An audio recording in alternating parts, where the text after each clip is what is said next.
नमस्कार. जय महाराष्ट्र. मी डॉक्टर अनिल फळे. फार मराठी माणूस करताय काय? थांबा, तुम्हाला आम्ही पाडू आणि गाडू असा दम ठाकरे बंधूंना वेगवेगळ्या पद्धतीने दिला जातोय. कुठलीच कसूर सोडायची नाही, युद्धामध्ये सगळं क्षम्य आहे, अशा प्रकारे मुंबईमध्ये भारतीय जनता पार्टीने एक रणनीती आखलेली आहे आणि ती अतिशय धडकी भरवणारी आहे. निवडणूक आयोगाने काढलेलं एक पाडू नावाचं मशीन 140 युनिट का आणले? एकनाथ शिंदे यांच्यावर जी काही जबाबदारी दिलेली आहे ती म्हणजे मुंबईमध्ये मराठी मतं फोडा, वाटेल ते करा. ही लढाई ठाकरेंच्या अस्तित्वाचं आहे असं सांगा. मग बाळासाहेब ठाकरे यांचं ठाकरे नाव होतं हे देखील विसरून जा आणि जिंका, मतं फोडा. तुम्हाला नाहीतर पुन्हा जेलमध्ये जावं लागणार. तशी तुम्हाला धमकी गणेश नाईकांनी दिलेली आहे. याचा विचार करा. तुमच्याच राजकीय अस्तित्वाचा विचार करा. अशी दमबाजी एकनाथ शिंदेना करण्यात आलेली आहे. अनेक उद्योग झालेले आहेत. ठाकरे बंधूंनी भगवा गार्ड उभे केलेले 2000. कारण की निवडणूक आयोग ईव्हीएम मशीन, पाडू मशीन, व्हीव्हीपॅट नाही, दुबार मतदार, हे सगळं आहे. आणि दुसरीकडे एकनाथ शिंदे आणि भारतीय जनता पार्टी ज्या प्रकारे 48 तासात ज्या नोटांचं वाटप करू पाहत आहे निवडणूक आयोगाच्या आशीर्वादाने, यासाठी हे भगवा गार्ड नेमण्यात आलेले आहे. एकूण आता ही जी काही मुंबईची लढाई आहे, पूर्ण देशाचं लक्ष आहे आणि जगातल्या सगळ्या मराठी माणसांचं याकडं लक्ष आहे की महाराष्ट्रामध्ये माझ्या मायबोलीवर कोण घाला घालतंय. आणि त्या हिंदी सक्तीला विरोध करत हे जे दोन ठाकरे बंधू एकत्र आले 20 वर्षानंतर, त्यांना हरवण्यासाठी आपलं सगळं सर्वस्व भारतीय जनता पार्टीने कसं पणाला लावलेलं आहे याकडे लोकांचं लक्ष आहे.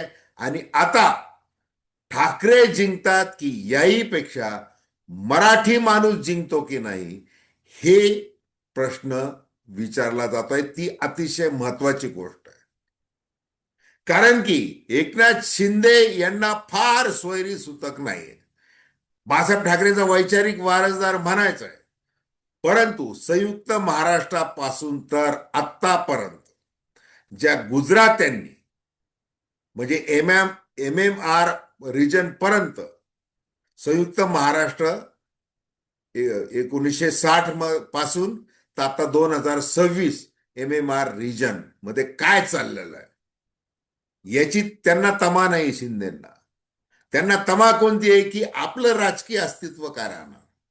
आपण मातोश्रीवरच्या देवाऱ्यातला चोरलेला धनुष्यबाण आपल्याला भारतीय जनता पार्टीच्या आशीर्वादाने मिळालेला आहे. शिवसेना नाव मिळालेलं आहे.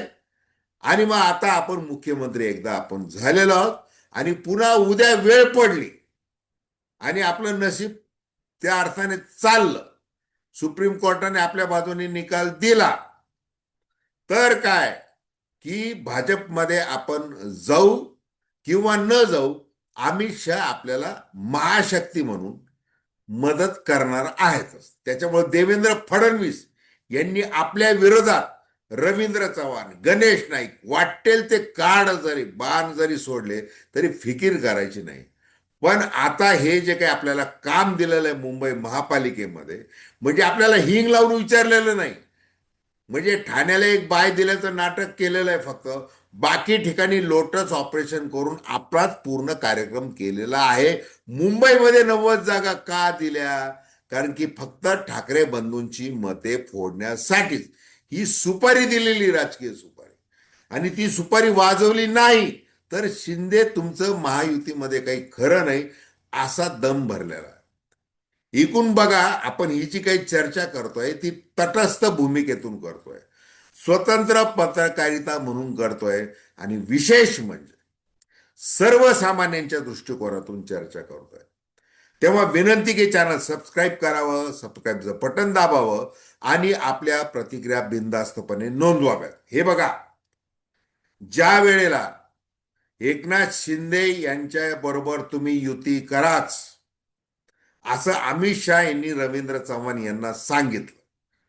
त्यानंतर रवींद्र चव्हाण यांनी शिंदे यांना सांभाळून घेण्याचं नाटक रचत त्यांचा पूर्ण कार्यक्रम केला. आज गणेश नाईक जे बोलत आहेत, शिंदे का गेले, कारण की ते तिथे गेले नसते तर ते जेलमध्ये जाणार होते आणि आताही ते जेलमध्ये जाणार. त्यांचा टांगा पलटी, त्यांचे घोडे फरार, ते सगळं होणार आहे असं गणेश नाईक बोलत आहेत. म्हणजे कोण बोलत आहे? रवींद्र चव्हाण बोलत आहेत. रवींद्र चव्हाण बोलत आहेत म्हणजे कोण बोलत आहे? देवेंद्र फडणवीस बोलत आहेत. हे लक्षात घ्या. हे जे वैर आहे, अंतस्थ वैर, हे जे नातं आहे विड्या भोपड्याचं फडणवीस आणि एकनाथ शिंदेमधलं, ते मुख्यमंत्री पदावरून आहे आणि त्यामुळे हे सगळं चाललेलं आहे. मग आता एकनाथ शिंदे यांची पंचायत झालेली आहे की आपण ठाणे एक वेळ आपण कसं बस आपण तिथं मोहर उमटू महापौर पदाचे, परंतु बाकी ठिकाणी काय होणार आहे आपलं? आणि मग आपल्याला पुढचे 3 वर्ष काढायचे. 2029 मध्ये विधानसभेच्या निवडणुका, या जिल्हा परिषदा निवडणुका झाल्या की त्याच्यानंतर कोणत्याही निवडणुका नाहीयेत. मग आपण करणार काय? आपलं राजकीय भविष्य काय असणार आहे? ठाकरे बंधू निवडून आल्यावर काय होणार आहे, वगैरे वगैरे, याचा सगळा विचार करून आपल्याला जे आश्रय मिळणार आहे तो शेवटी अमित शहा यांच्या कृपेने आणि देवेंद्र फडणवीस यांच्या म्हणजे नाईलाज असतो मजबुरीने भारतीय जनता पार्टी बरोबर आपल्याला आश्रय मिळणार. त्यामुळे आपण ही सुपारी वाजवलीच पाहिजे. कोणती? मुंबई मत विभाजण्याची. आणि त्या दृष्टीने ते काम करत आहेत. बरं, आता ठाकरे बंधू चुकले कुठं? ठाकरे बंधूंनी आज मुंबादेवीचं दर्शन घेतलं आणि मग आशिष शेलार म्हणाले की तुम्ही आता मंदिरांमध्ये वन वन फिरताय. मग ठाकरे बंधू चुकले कुठं? अनेक जण त्यांना सल्ले देत आहेत आणि ते काही प्रमाण खरे देखील आहे. ज्या वेळेला हिंदी सक्तीच्या मुद्द्यावर जुलैमध्ये तुम्ही एकत्र आला, त्याच्यानंतर जी काही ग्राउंड लेवलची तयारी करायला पाहिजे होती, जसं आज शाखा शाखांना भेटी दिल्या गेल्या गेल्या 3-4 दिवसामध्ये, त्या जर 6 महिन्यापूर्वी दिल्या गेल्या असत्या ते चांगलं झालं असतं. आज तुम्ही भगवा गार्ड 2,000 जरूर नेमलेले आहेत. ते काम करतील, खळखट्याक करतील, राडा करतील, दुबार मतदार वगैरे वगैरे, ते पैसा वाटप वगैरे ते काम करतील. परंतु आता जे मैदान मारलेलं आहे प्रभावी प्रेझेंटेशन मधून, त्याचा उपयोग कसा करून घ्यायचा आहे? कारण समोर जी काही गर्दी बसली जमा झाली होती ती अशी अतिशय प्रामाणिक गर्दी होती, मराठी माणसांची गर्दी होती. आणि मराठी माणसांना ठाकरे हवेत, कारण आपण या चॅनलवर जो चतुष्कोन सांगितलेला आहे, मराठी, हिंदुत्व, महाराष्ट्र आणि ठाकरे, त्याच्यामधला जर विचार केला तर ठाकरे बंधू निवडून येणं ही ठाकरेंच्या राजकीय अस्तित्वाची गरज नाही, ही मराठी माणसांची गरज आहे, ही महाराष्ट्राची गरज आहे. हे लक्षात घेतलं पाहिजे.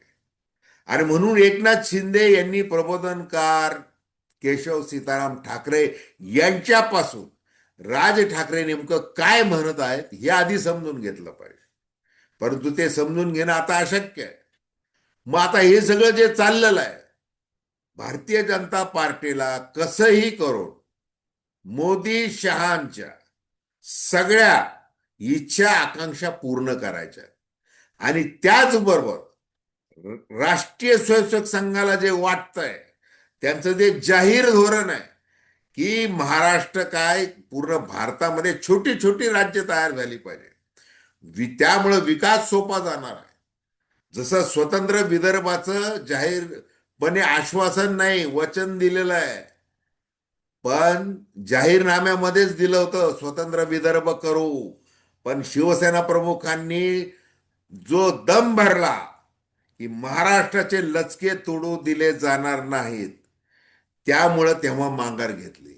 मग आता राज ठाकरे यांनी त्याच पद्धतीने MMR रिजन गुजरातला जोडण्यासाठी हे सगळे जे काही चाललेलं आहे, नवी मुंबई विमानतळ, वाढवण बंदर, हे सगळे जे नाटक आहेत, त्याचा पूर्ण हा तपशील महाराष्ट्रासमोर आणलेला आहे आणि तो विचारात घेतला पाहिजे. आता शेवटी जर सगळेच पक्ष म्हणजे मराठी मराठी, मग काँग्रेसनी म्हणायचंय, काँग्रेसनी काय म्हणायचंय, जर आम्ही राज ठाकरेंसोबत जर गेलो असतो तर आमचं कसं आहे, परप्रांतीयांची मतं आम्हाला मिळाली नसती, आमचे जे कमिटेड वोटर आहेत ते मिळाले नसते. सगळ्या पक्षांनी आपापल्या पद्धतीने सावध भूमिका घेतलेल्या आहे. भारतीय जनता पार्टीने सुद्धा ती सावध भूमिका घेतलेली आहे. एकीकडे म्हणायचं खान महापौर होईल, मग कसं होईल, उद्धव ठाकरे काय करतील. दुसरीकडे म्हणायचं की मराठी हिंदू महापौर होईल, उत्तर भारतीय होईल वगैरे, असं वेगवेगळ्या पद्धती संभ्रमात गेलेले आहेत. आता ते अण्णामलाई कोण, ते लुंगीवाले आले, ते बोलून गेले की मुंबई ही महाराष्ट्राची नाही, बॉम्बे, बॉम्बे असा शब्द वापरला. मग देवेंद्र फडणवीस यांनी त्याच्यावर मलईदार असा खुलासा करायचा प्रयत्न केला. पण जे काही असे सत्य बाहेर पडलेलं आहे, ते कृपाशंकर सिंग बोलले, उत्तर भारतीय महापौर करू, हे सगळं जे चाललेलं आहे, म्हणजे दोन्ही डगरीवर हात ठेवायचा आहे. मग मराठी भाषेला दर्जा कसा दिला अभिजात भाषेचा वगैरे वगैरे, त्या सगळ्या घिसापेट म्हणजे तेच तेच बोललं जात आहे. म्हणजे मराठी दुखवायचं नाही, परंतु आपण परप्रांतीयांची एक गठ्ठा मतं मिळवायचे, कारण ठाकरे बंधूंनी आपलं काम सोपं केलेलं आहे.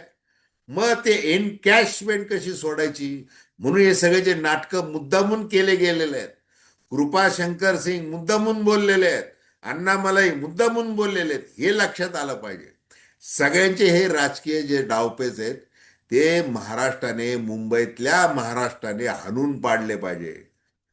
आणि मग आता महाराष्ट्रात मुंबई आहे, मुंबईत महाराष्ट्र आहे का, हा प्रश्न आहे. जसं माजी मुख्यमंत्री वसंतदादा पाटील म्हणाले होते. तर आता पुन्हा एकदा या ठाकरे बंधूंनी जी काही वज्रमूठ आवळलेली आहे, त्यासाठी महाराष्ट्र हा मुंबईमध्ये राहिलाच पाहिजे आणि तो एकमुखी अखंड महाराष्ट्र राहायला पाहिजेत. त्या अर्थाने मुंबई महानगरपालिकेची निवडणूक ही अत्यंत अत्यंत महत्वाची आहे, एवढंच. तर धन्यवाद. हा व्हिडिओ आपल्याला आवडला असेल अवश्य शेअर करा, सबस्क्राईब करा आणि आपल्या प्रतिक्रिया बिनधास्तपणे नोंदवा. धन्यवाद.